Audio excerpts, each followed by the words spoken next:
Jadi poin penting banget nih buat teman-teman, ketika investasi syariah, jangan cuma beli saham syariahnya aja Mbak Nadine. Tapi dilihat juga, jadi nggak cuma dari segi produknya aja, tapi dari segi transaksi kita juga. Ketika saham kita udah syariah, tapi transaksi kita kayak tadi, asal-asalan, nggak analisis dulu, cuma kata orang, itu justru membuat saham atau hal yang kita investasikan tuh nggak sesuai sama prinsip syariah.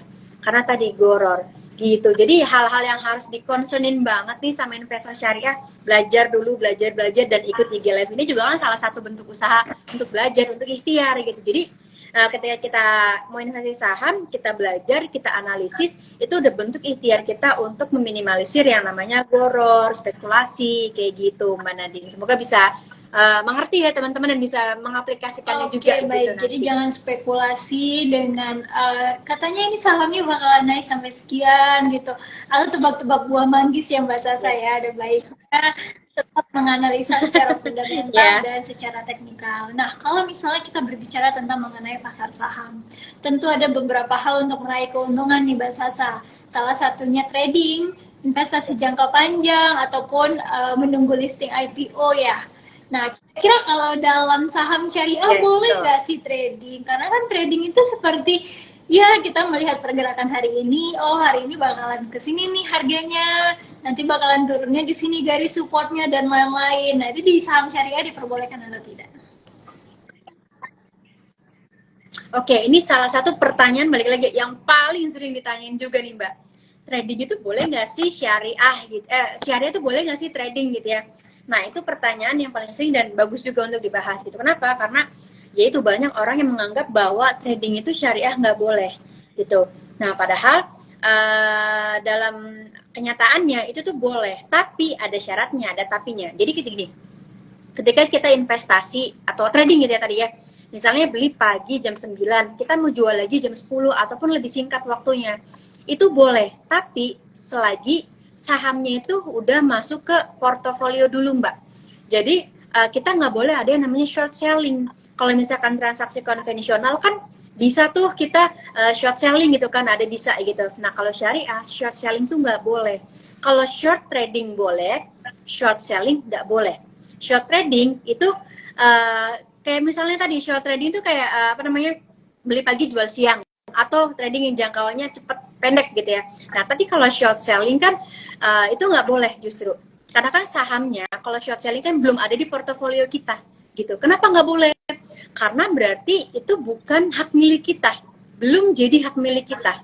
Jadi itu ceritanya bisa kita dalam syariah nih ya, mengasumsikan atau pakai analogi zaman Nabi dulu gitu ya. Ya kan kita ada namanya perdagangan kalau dulu zaman Nabi gitu misalnya. Atau zaman sekarang juga ada sih di pasar tradisional.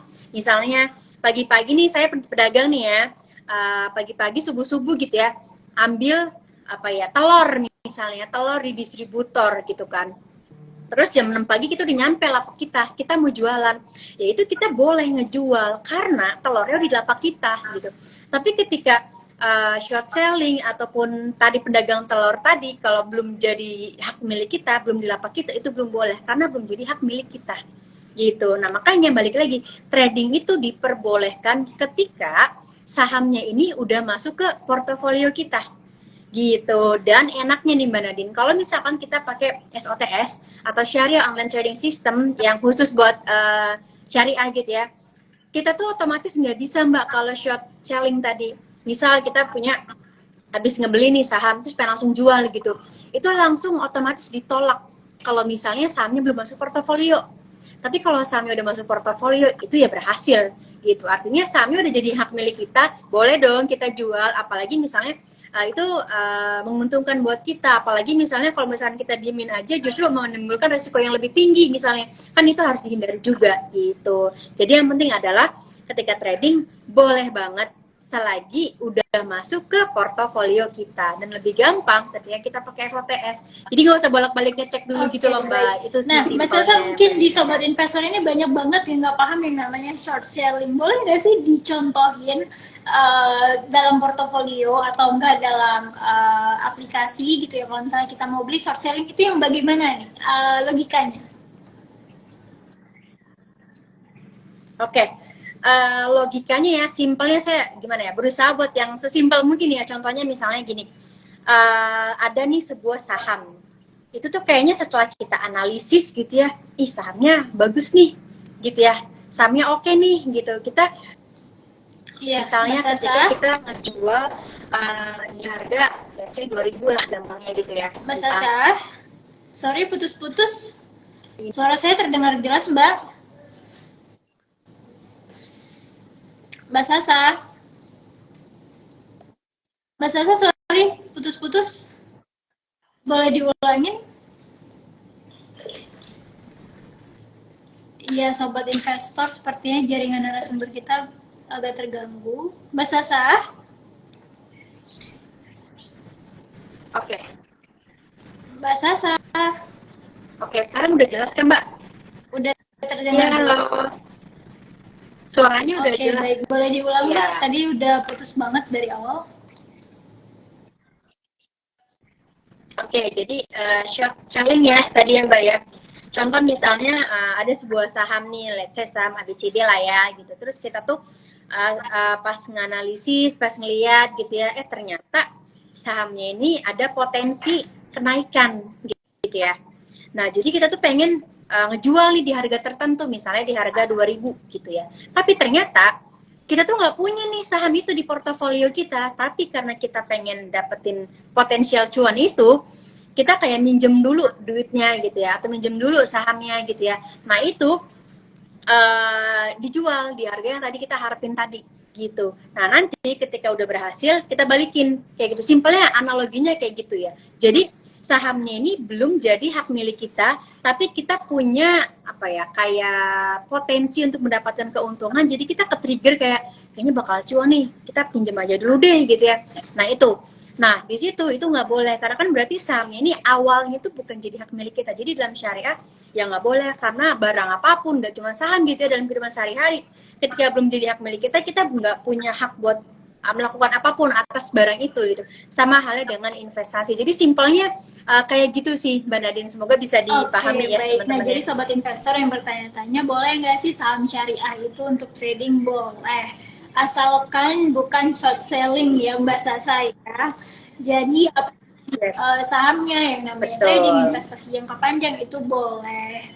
Nah, Mbak Sasa, ada nggak sih tips dan trik nih untuk memilih saham syariah yang bagus? Oke, ini biasanya pertanyaannya juga sering banget ditanyain gitu ya.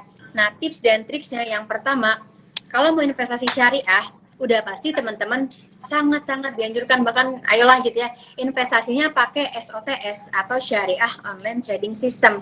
Biar tadi nggak usah mikirin short selling, nggak usah mikirin dia masuk syariah apa enggak. Maksudnya itu dipermudah gitu dengan adanya fitur-fitur itu, kan udah diingetin sama fiturnya. Itu yang pertama, pakai SOTS dulu. Habis itu, untuk biasanya pemula nih ya Mbak ya, kadang tuh suka bingung milih saham yang bagus sih yang kayak gimana gitu, apalagi syariah gitu kan. Ada bedanya nggak sih gitu analisisnya, baik fundamental atau teknikal gitu. Nah di sini teman-teman kalau pemula banget masih belum paham analisis yang lebih dalam lagi gitu ya, bisa pilih dari saham-saham yang masuk ke indeks, tapi indeksnya indeks syariah nih kan, investasinya mau syariah.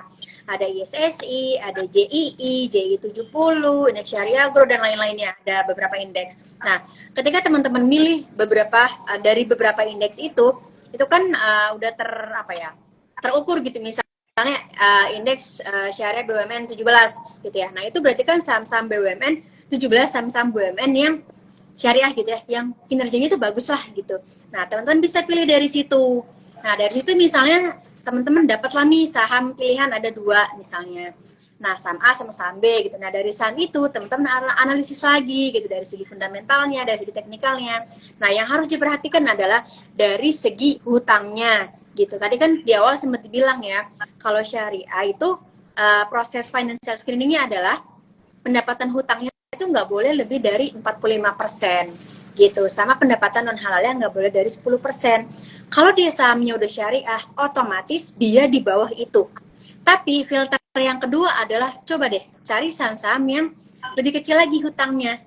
Kenapa? Ya pastinya kita juga kan pengen investasi di saham yang untung gitu kan, masa milih saham-saham yang banyak utangnya, yang ada bukannya kita dapat capital gain malah capital loss, apalagi dividen gitu kan misalnya. Dan apalagi ini kan concernnya syariah ya, jadi pilihlah saham-saham yang memang hutangnya adalah minim gitu kan kita menghindari hutang nih gitu. Jadi dari indeks tadi kita sortir lagi nih, pilih saham-saham yang hutangnya sedikit gitu. Habis itu bisa juga pilih saham yang dari segi return-nya gitu kan, kalau tadi dari segi DER dan DAR-nya dilihat gitu ya, angkanya yang paling kecil yang dipilih. Habis itu dari segi return-nya kita carilah saham-saham yang memang punya performanya bagus gitu ya.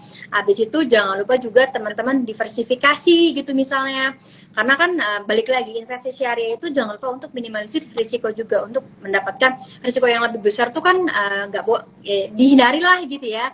Jadi bisa diversifikasi untuk meminimalisir resiko gitu ya, ada di saham, reksadana misalnya, ataupun kalau cuma di saham doang tapi sahamnya di beberapa gitu ya, biar berbeda lah gitu, kita minimalisir resiko di situ. Jadi tipsnya adalah balik lagi tadi, bisa pilih saham-saham yang ada di indeks. Yang pertama investasinya pakai SOTS, pilih saham yang ada di indeks. Habis itu jangan lupa juga pilih yang hutangnya DER dan DER-nya itu yang minim lah gitu ya, dibandingin juga sama saham lain yang di sektor yang sama.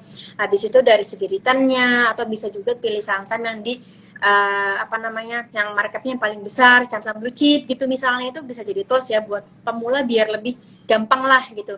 Dan yang pasti tipsnya adalah jangan lupa analisis keduanya tadi, fundamental dan teknikal. Kalau misalnya belum paham, makanya perlu belajar gitu. Jadi investasi ke diri kita dulu buat belajar, abis itu investasi buat harta kita gitu. Dan jangan lupa juga kalau syariah tipsnya adalah untuk berbagi. Jadi investasi dan berbagi. Jadi sekarang tuh Mbak, mau saham itu ya bisa yang namanya wakaf, zakat, atau infak saham.